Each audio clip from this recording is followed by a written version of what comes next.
कोई जानवर या कोई जीव मिलेगा उसको दे देंगे। अभी इनमें आम बचे हैं, कोई जीव खा लेगा। जैसे ही दोनों आगे बढ़े तो ब्राह्मण तो थोड़े आगे चले गए, पत्नी धीरे धीरे पीछे आ रही थी। तभी उसको अचानक इतना भार लगने लगा, वो जो उसने झोली सी बनाई थी,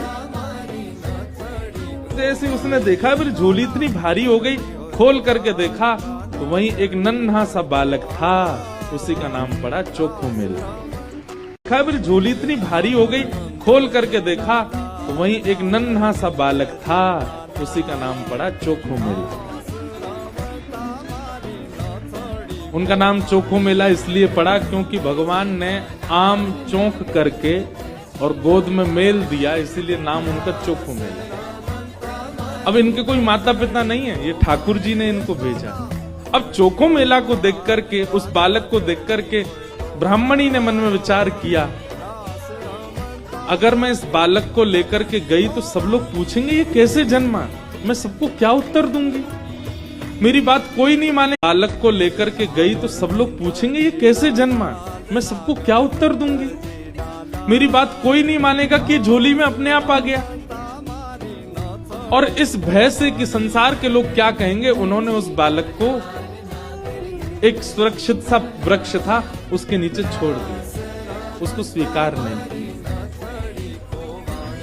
तभी कुछ चर्मकार वहां से निकल रहे थे, उनमें से एक की दृष्टि पड़ी और उस रोते हुए बालक को देख करके उन्होंने उसको स्वीकार किया। तो उनमें से एक की दृष्टि पड़ी और उस रोते हुए बालक को देख करके उन्होंने उसको स्वीकार किया और भगवत प्रसाद मान करके एक चर्मकार परिवार ने चोखोमेला जी का पालन पोषण किया। धीरे धीरे वो बड़े हुए। अब क्योंकि उनके माता पिता